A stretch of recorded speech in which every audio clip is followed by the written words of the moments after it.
Esse especial é um oferecimento da Loja Flutuante, o maior catálogo de camisas ufológicas do Brasil. Acesse agora lojaflutuante.com.br e conheça também a nossa coleção de ficção científica e, claro, muito terror.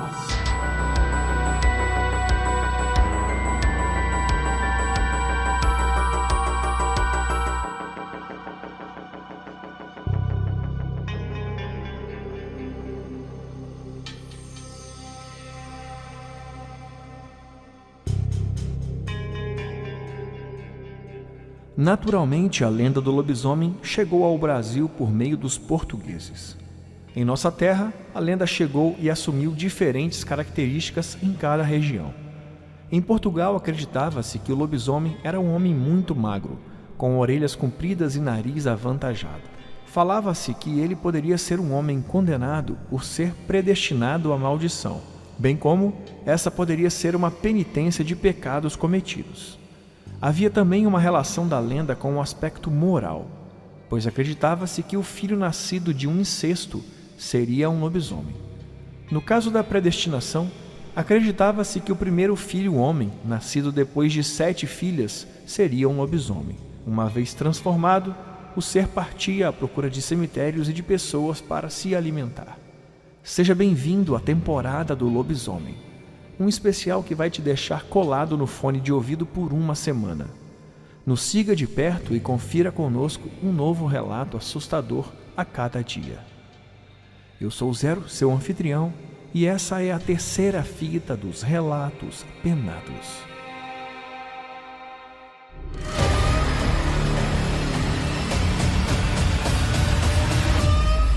Explicáveis ou não, relatos sobrenaturais ganham vida própria no populário. Quantos deles te deixaram de cabelo em pé? E quantos você sequer escutou? Ajeite seus fones de ouvido e esteja preparado para experimentar um deles agora.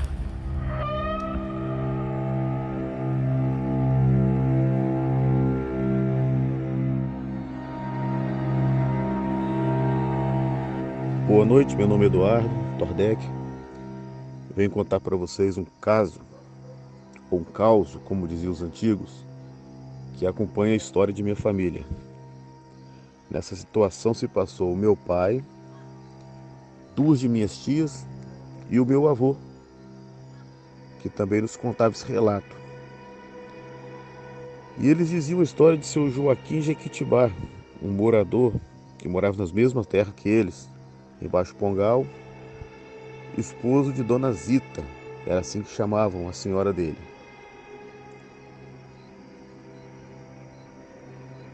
E em uma dessas noites, sexta-feira, noite de lua, o meu pai e minhas 2 tias resolveram vigiar o seu Jequitibá para ver se ele virava lobisomem, como diziam as histórias, né? E as outras pessoas dali.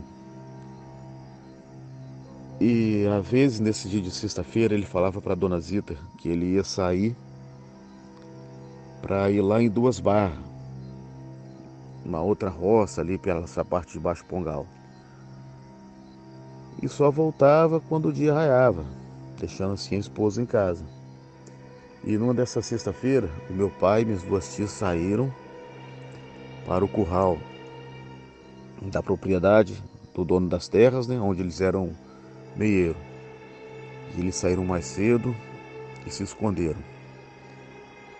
Lá para tantas horas da noite, quando a lua saía clara, iluminando a pastaria, o gado mugindo, bacural, dando seus curtos voos, lá vem o seu Joaquim Jequitibá. Ele veio andando, e naquela época tinha dado uma chuva, aquela chuva de verão que chove, depois o céu fica claro. E veio o seu Joaquim, chegando ali perto do curral, ele tirou a roupa e andava de um lado para o outro naquela poça. Segundo meu pai, ele ia para frente e voltava. E ele dizia assim: anda para frente, anda para trás, lobisomem quer virar. Anda para frente, anda para trás, lobisomem quer virar. E assim, segundo o meu pai, ele não se sabe ao certo se foram 7 ou se foram 13 vezes. Que daqui a pouco ele caiu no chão. O Senhor começou a se contorcer e começou a rolar na lama e se contorce de um lado e do outro. Daqui a pouco ele vira um bicho semelhante a um grande porco. Você deve estar se perguntando, mas lobisomem não é lobo? Existem várias espécies da família do papão, ou bicho papão, se preferir. E o lobisomem pertence a essa classe. E ali virou aquele grande porcão, abanando a orelha de um lado para o outro, e ficou em pé sob as patas traseiras, farejando o ar, e saiu. E saiu dali para caçar ou para comer as imundícias, como eles segundo diziam. Porém, nessa noite houve algo diferente. Aí já é a parte que meu avô conta. Que na casa da dona Zita, de madrugada, bateram na porta. E ela, meio assustada, meio apreensiva, será que o Joaquim voltou? Será que o Joaquim ficou? Ela pegou um facão e foi até a porta. Chegou na porta, ela olhou aquelas portas antigas, daquelas casas na roça, que tinha aquelas frestas, portas de madeira, e não viu ninguém. E a cachorrada latindo, bravo, o gado assustado, mugindo muito. E ela ficou apreensiva ali olhando pelo buraco da porta. Daqui a pouco ela escutou alguém arranhando a porta novamente. E ela achando que o marido devia estar bêbado e querendo entrar dentro de casa. Dona Zita, por sua vez, foi, entreabriu a porta e não viu nada. Aí encostou novamente devagar. E o barulho começava a rodear a casa. E ela sentia debaixo do assoalho, que era uma casa alta, aquelas casas antigas, ela sentia debaixo do assoalho algo se arrastando. E era onde ficava geralmente as galinhas, o porco, e algo se arrastando ali. E Dona Zita, apreensiva, mais uma vez entreabriu a porta. No momento que ela entreabriu a porta, aquele monstro, aquele lobisomem, bateu com a mão empurrando a porta um pouco. Na hora que empurrou a porta abriu, Dona Zita foi para trás, ele tentou morder ela. Quando ele tentou morder ela, ao esquivar aquele camisolão antigo, aquelas pessoas dormiam, ele passou no bicho, ele bocou, meteu a boca, não conseguiu pegar a carne dela, mas rasgou o vestido dela. E ela pegou, deu uma facãozada, conseguiu acertar uma facãozada na mão daquele bicho, que segundo ela dizia, parecia que estava batendo em pedra, aquele couro duro. Mas ela viu que tinha cortado a fera. E ela conseguiu fechar a porta. Nisso, o meu pai e as minhas tias já tinham vindo para casa. E a casa, a distância da casa do meu avô para dela, era de mais ou menos uns 300 a quase 500 metros de distância. E eles escutaram aquele barulho.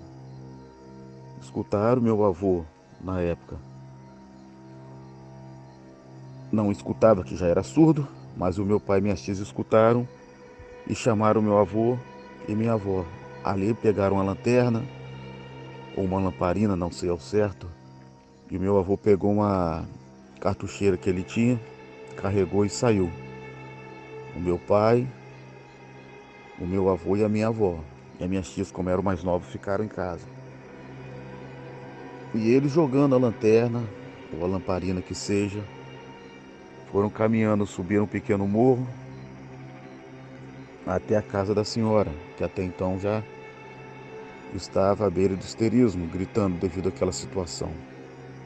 Chegaram, viram o rastro de sangue, o cachorro valente que eles tinham tentou farejar, e voltou com o rabinho entre as pernas, assustado com alguma coisa, que ninguém sabe ao certo. E ali ficou o meu avô, a minha avó e o meu pai. Quando foi dando por volta de 5h30, 6 horas, já calmo com a situação, eles viram o seu Mané Jequitibá chegando em casa. Chegando em casa, já tudo certinho, e perguntando o que havia acontecido, por que aquele monte de gente ali. E a mulher falou com ele, a senhora: ô Joaquim, teve um bicho aqui essa noite, o lobisomem. Ele tentou entrar aqui dentro de casa. E quando ele tentou entrar aqui dentro de casa, eu fiquei desesperada. E acabei dando uma facãozada no bicho. Dei uma facãozada nele, não sei se acertei, não sei o que aconteceu, eu sei que ele sangrou. E ela desesperada chorando. Aí o seu Joaquim sorriu para ela, falou: ô mulher, você tá ficando doido, você tava sonhando.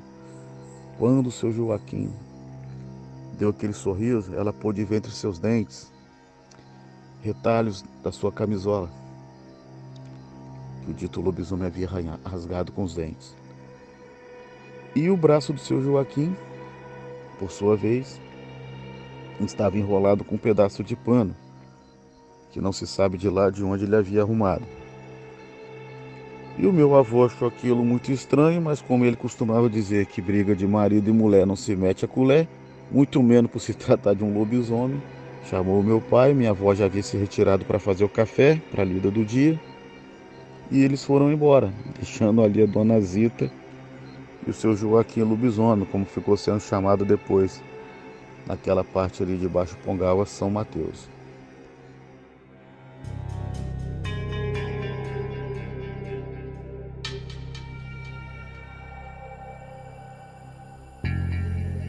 Segundo dizem, com prazo de 3 meses, mais ou menos, quase isso, ou menos um pouco, a dona Zita foi embora dali, daquele lugar, deixando o Joaquim.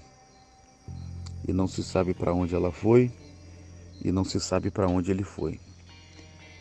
Esse é um relato que aconteceu, e é dito nas nossas reuniões de família, quando contamos algumas histórias. Uma boa noite a todos.